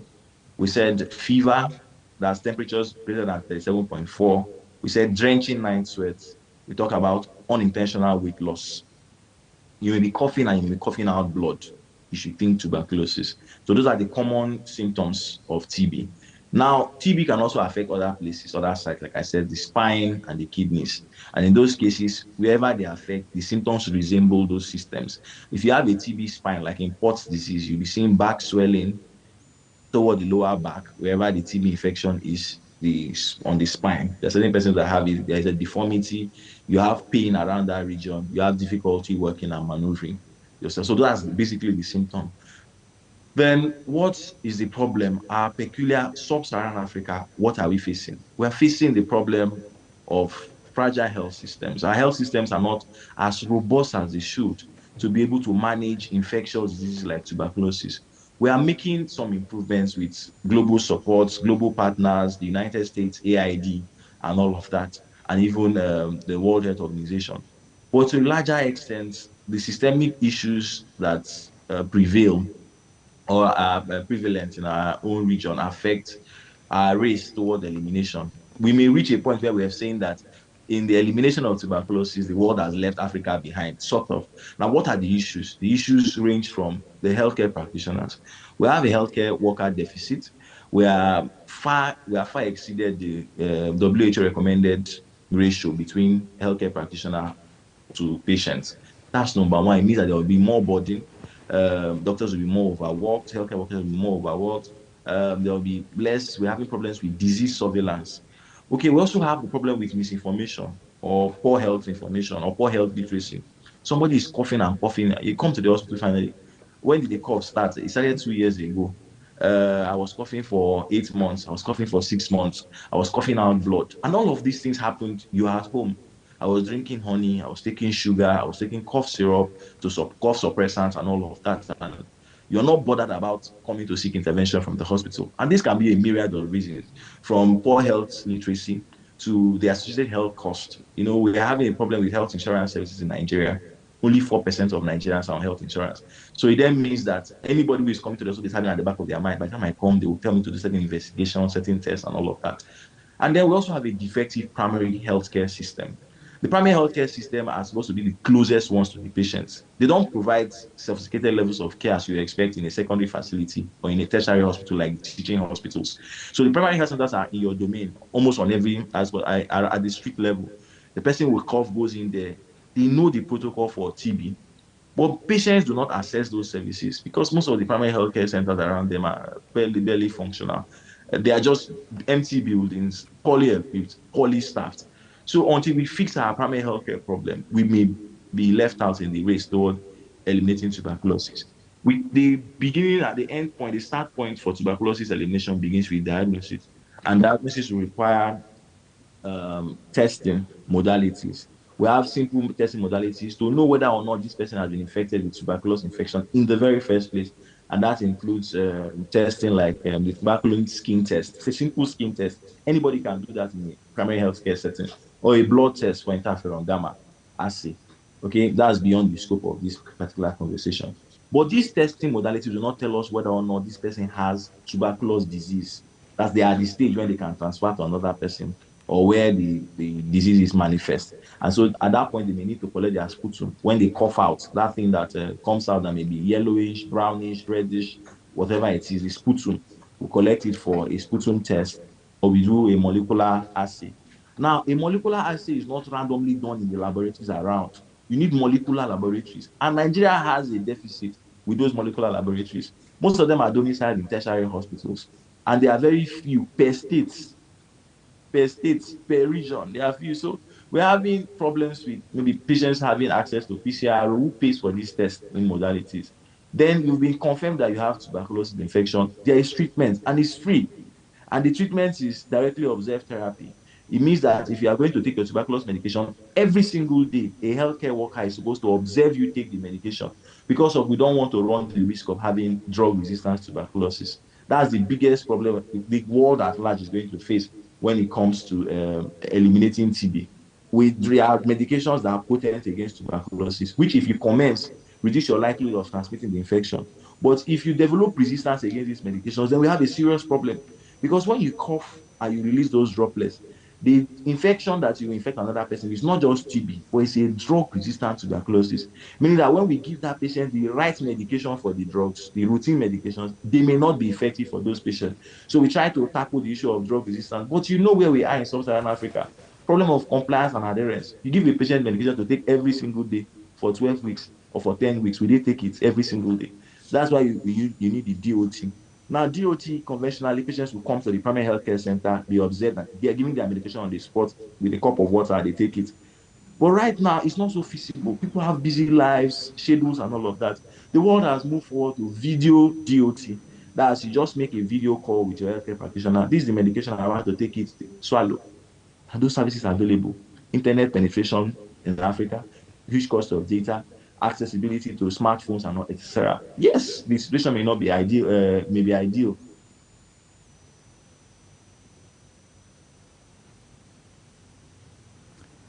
Okay, I think he was making very practical and salient points. I think I particularly, sorry Queen, I think I particularly got fascinated with some of the points he highlighted when he talked about where we are in Africa, the peculiarities that we're dealing with as a nation, as a continent. Then you narrow that down to Nigeria.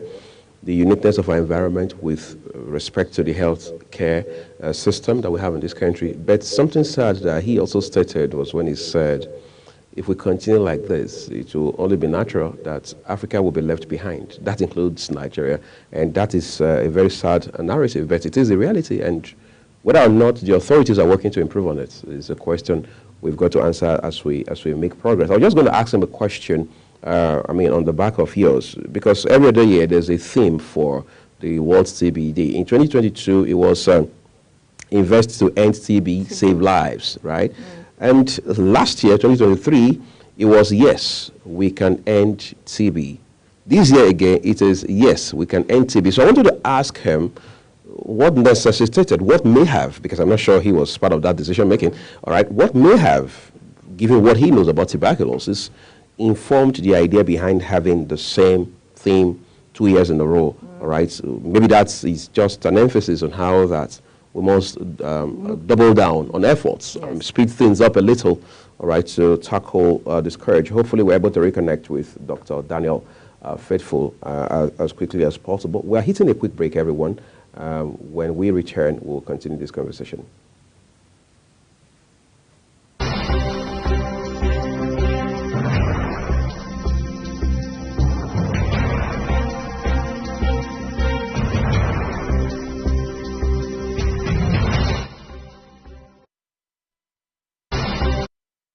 We understand the doctor is back with us. Dr. Daniel, we apologize for the hitch with the connection this morning. I'm sure it's not something that's altogether strange to you.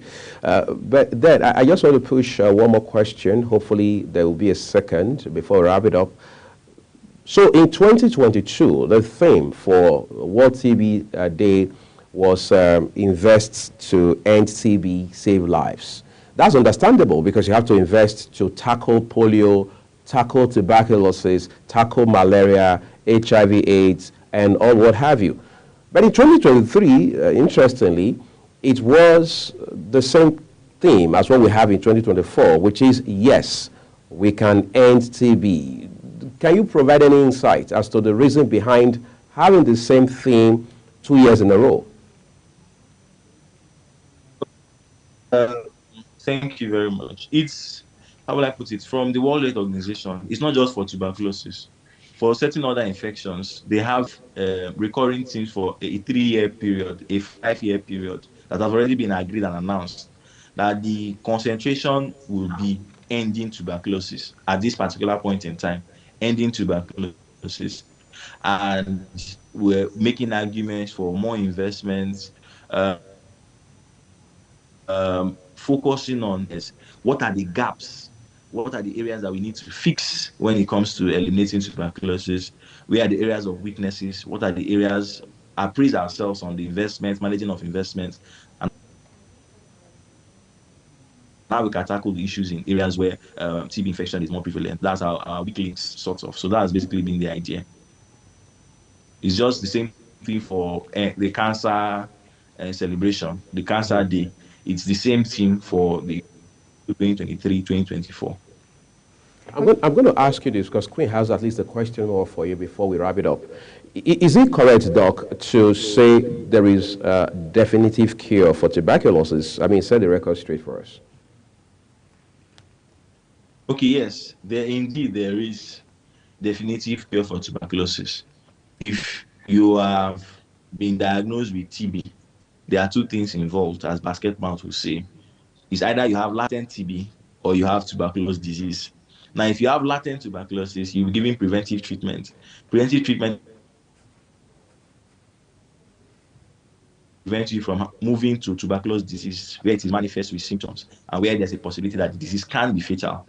If you have tuberculosis disease, there's also a particular treatment that you're also going to receive. Within the first few days or few weeks of commencing treatment, your ability to transfer tuberculosis, transmit TB to another person is eliminated. But for when there is tuberculosis disease, it's how will I put it? It's more than the treatment is more than how will I put it now? You can be treated, you can be cured of your TB, but the damage, the complications is what we'll now have to deal with If the TB has already damaged your lungs and there is fibrosis of the lung tissue has been damaged. Already it has been damaged. You'll be treated, you can't transmit tuberculosis again. Tuberculosis may be eliminated. In only your investigations may reveal that you had TB before, but you will not have it now again, and you cannot transmit it to another person. What damaged me already. Our best bet is to prevent the disease from occurring in the very first place. To identify those who have latent TB, where it has not started showing signs, hit them with preventive therapy and they can be cured from it. Okay, Doc, now let me take you back a bit. How do I protect myself as an individual from tuberculosis, especially in high-risk environment? This is going to be a double-barrel question because I'm just going to ask you this, and I want to know what progress has been made so far in reducing the burden of tuberculosis, and what are the goals for the future, I mean, in terms of eliminating TB? Okay, the goal is 2030, we should have eliminated tuberculosis. But what we are saying is that in sub-Saharan Africa, in LMICs, low and middle income countries, this is a distant reality for us. It may sound unachievable, but we are 6 years away. And if all efforts, all hands are on deck to see how we can achieve this result, at least to ensure that we can say for a certain that the world has not left sub-Saharan Africa or LMICs behind. That's the goal for ending or eliminating tuberculosis. Now, when it comes to how you can protect yourself from TB infection, is to know how TB spreads. And like I said earlier, spread from respiratory air droplets. It's how will I put it? When you talk, when you cough, when you sing, you eject the bacteria and it settles down in the air, or it floats around in the air. From there you can inhale it. So you can only be infected when you inhale it and it goes down into your lungs and then causes infection. And then from your lungs it's now spread to other parts of the body where it may reside. It may be dormant, latent TB, or it may cause infections. So protect yourself against respiratory tract infection, respiratory spread, use of face mask, cough etiquette, high index of suspicion for patients who have cough lasting or up to or greater than 2 weeks, coughing with blood, and maybe symptoms of drenching night sweat and all of that. So it's not enough that you're in the workplace and one of your colleagues has been coughing for more than 2 weeks. What are you doing about the cough? I'm taking cough suppressants. I'm seeing a doctor. Oh, I've been told I have tuberculosis. If you had close contact with somebody who has TB, it's important that you present to the hospital. There's supposed to be a contact tracing mechanism in place that if we diagnose TB in a particular person, we have to try to go back to trace and identify all the other persons who have been in close contact, close proximity, working relationship, colleagues, school work, and all of that within the immediate period. But the mechanisms machinery for follow-up is not logistics is our problem in this part of the world. So it may not be fully implemented. Rather, you discuss with the patients, try and invite your friends, tell them to come for screening so we can screen them if they have latent tuberculosis also, and then they know what to do, their lifestyle modification. Another thing would be adopting a healthy lifestyle. Healthy lifestyle, try to get a balanced bill of health, know when to see your doctors. You know what things that can cause suppression of your immunity: diabetes, cancer, organ transplants, use of steroid therapy, and for patients who are drug abusers, especially IV drug users. Okay, those are persons who have particular risks for tuberculosis. And also, you had close contact with somebody who have had the tuberculosis disease, an active form, within the past 2 years. I mean, it's imperative that you go to the hospital. So, balanced view of health, healthy lifestyle, the preventive strategies by using your face mask, encourage people to practice cough etiquette, and all of that will help in our steps for preventing tuberculosis infection or the spread of tuberculosis. How can we improve our elimination in this part of the world? We need more molecular laboratories that can perform the PCR, polymerase chain reaction. That's a particular test that we need to do, like the gold standard for tuberculosis. Because right now, you are leaving your doctors to look at the symptomology, think that, okay, it is TB, do the basic TB test and try to initiate therapy. Sometimes they may not have access to doing the PCRO. So if you make these diagnostic methods, diagnostic laboratories more accessible, it speeds up diagnosis. If you make the treatment more available, it speeds up. And then the part of education, which is the idea behind the World Tuberculosis Day, one of the core ideas, to educate people, raise awareness about the disease. So everybody reflects. We don't forget that, they may think that TB is something that the world has moved past. It's still a very serious problem in these times. And everybody has to be concerned with how to prevent it, how to identify it, and how to manage it. Research is also another thing. That research requires funding. We have a funding problem. One of the inequities that we've identified, there's obviously much more access to funding for TB in other parts of the world, like the United States and the UK, than you have in Nigeria, the Gambia, or Niger Republic. So these are things we can do to achieve our goal of eliminating or getting a world that is free of TB. Thank you, Dr. Daniel Faithful. You have spoken extensively about the issue of tuberculosis awareness and the challenges. Hopefully we get to have you some other time on the program. Hope you grace our platform again. Yeah, I'll be more than willing to do that. It's a pleasure. Thank you for your time. Do have a great day ahead. Yeah, you know, I think that just because of our time, I was going to ask about the awareness, how much of awareness, but I think that should be a topic that we should dedicate, an entire time for, because how much awareness is being made about tuberculosis, especially in areas where people are not open or don't have that much information, the grassroots, villages and rural areas, rural communities, how much awareness, because it's easy for us to know that, this is what you're supposed to do to be able to, prevent yourself from contracting tuberculosis. But how much is being driven down to these areas so that these people can know this and this? Because it's interesting because I was also thinking what the correlation is between tuberculosis and poverty. All right, so when you have a poor neighborhood, a poor community, a poor township, for example, is there a fusion, so to say, between that reality, that economic state of being and tuberculosis? Because take it or leave it, in the final analysis, there's a connection, a nexus, as a friend would say, between the kind of life people live with regards to health and their economic states. So the economic power that people have largely determines how much of health they will enjoy. For example, if somebody has needs to see the doctor and you say, okay, well, there's primary health care, it's free, blah, blah, blah, blah, blah. But most times, is it free as we expect it or as it ought to be? Is a question. Ultimately, people still have to pay for their health one way or another.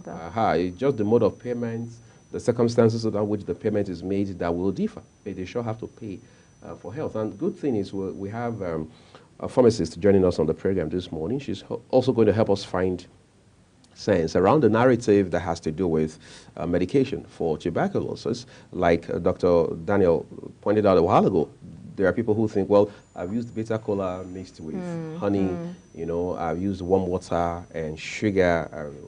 What else am I supposed to do? That's what I've been taught right when I was a teenager. And now I'm in my 40s, I have 3-4 children. It has always worked for us as a family. And blah, blah, blah, blah, blah. But what happens when the call for the situation overall escalates? All right, what do you do? I think that's the question we need to answer in this regard. But then, World TB Day is not just 24th of March only. It's an everyday thing. We have to be as informed about it as we are about virtually everything else. Let's take a quick break now. When we return, I will put our second conversation on the road, everyone.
thank you, everyone. I will continue the narrative around tuberculosis, treatment, and challenges. But basically, we just want to talk about treatments in this second lap of the conversation. Now we're joined by pharmacist Rosemary Uche via Zoom from Lagos. Rosemary, we want to say we appreciate your time with us on the program this morning. Hi, good morning. All right, great. So I'm just going to ask you straight away. I mean, we just finished talking with the doctor a while ago. Let's talk about for a second the elements of medication where tuberculosis is concerned. Are we getting it right with drug administration in this regard? Well, so far, with proper diagnosis, I think medications have, because most times why we get, there are so many misconceptions with tuberculosis because we sometimes mistake it for common cough. And when it persists for a long time, then that is when people are prompted to go ahead to run a test to be sure of what they have. So in most cases, there's a lot of drug abuse in the treatment of tuberculosis because of wrong diagnosis most times. So I would say with proper diagnosis, yes, we've been getting the treatment correctly. And people who has been diagnosed properly and are managed properly often get cured from the condition. So yes.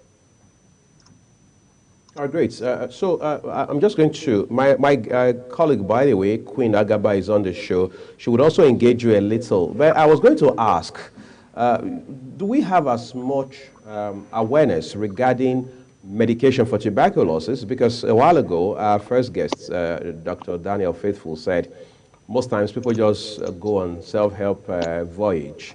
They're using bitter cola at one point, the next they're using honey, the day after that they are using warm water and sugar. At some point, they just combine all of these elements together. Are we able to address that within the chain of medication right now? We understand that network connection is creating a problem between us and pharmacist Rosemary Uche this morning. We hope to reconnect with her as quickly as possible so we can stretch this narrative to a logical conclusion. Just to keep in mind that we have a third discussion this morning that has absolutely nothing to do with the health sector, but instead has to do with security. We understand we have pharmacist Uche back. So can you hear us now? Yes, I can hear you clearly. Can you hear me? Yes, very well. So I was asking, right, at this point, with the reality that you have people who still abuse several things in the name of medication for tuberculosis, whether it is honey, what have you, sugar, warm water, bitter cola, and so on and so forth. How much of effort are we making? I mean, as professionals, I mean, I'm sure you are a member of Pharmaceutical Society of Nigeria, for example. I mean, looking at all of these authorities, as it were, how much of effort are we making, even as a nation, to ensure that the right narrative is pursued with regards to medication? Well, I would say there's no the awareness for tuberculosis is not as much, like the awareness is not will be required because they even know what tuberculosis is all about. So I think we as health professionals need to create more awareness about this condition and encourage people to always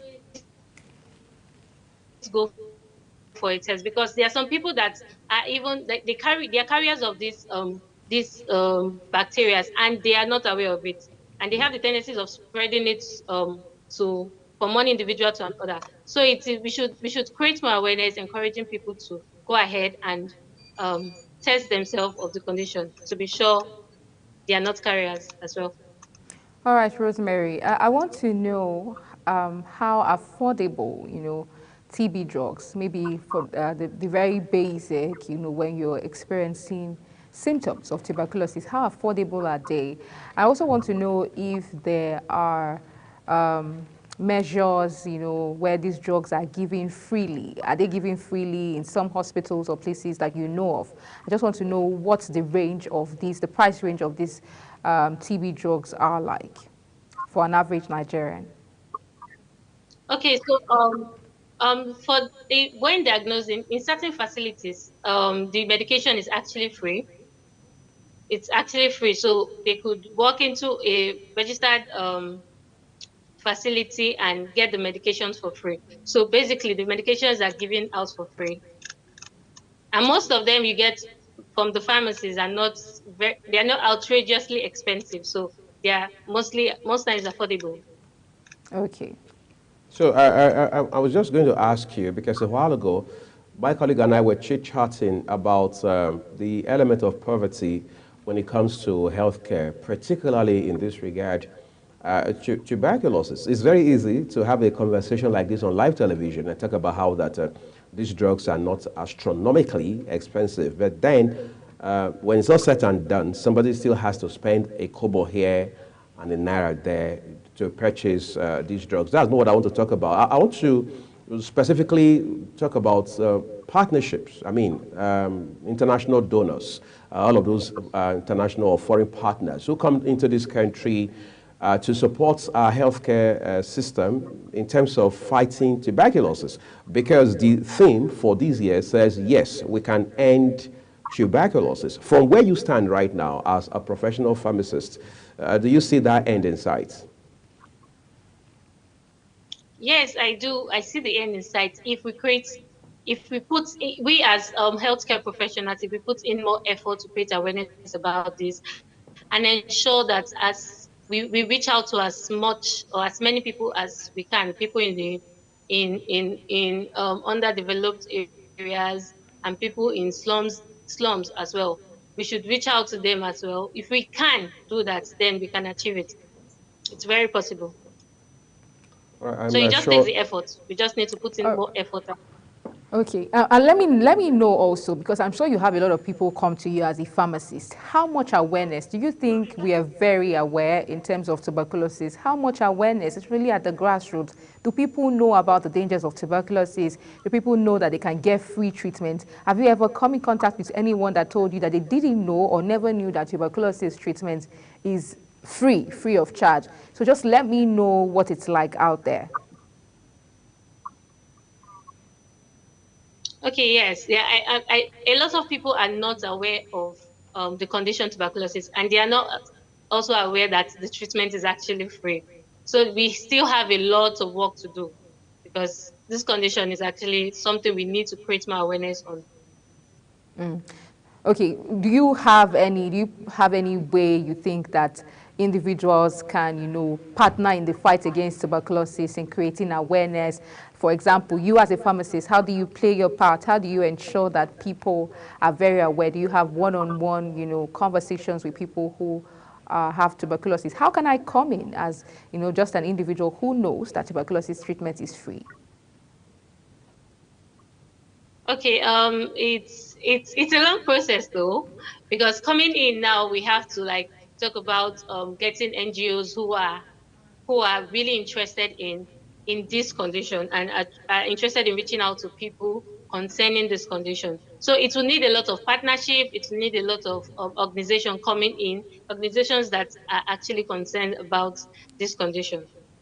So it's actually a lot, but hopefully we as healthcare professionals are doing the little we can, reaching out to people we can in the community, and hopefully a lot of people should be reached out to. Thank you. The pharmacist, Rosemary Uche, would like to say we appreciate the insights you have shared with us on the program this morning, particularly from the standpoint of drug administration and access with regards to tuberculosis. We do hope you enjoy the rest of your day. You too. Thank you. All right. So we're taking a quick break, everyone. We have one more conversation right ahead of us, and that has to do with the security situation largely in the country, but more specifically in the northwest of Nigeria. All of that's coming up shortly. Do stay with us.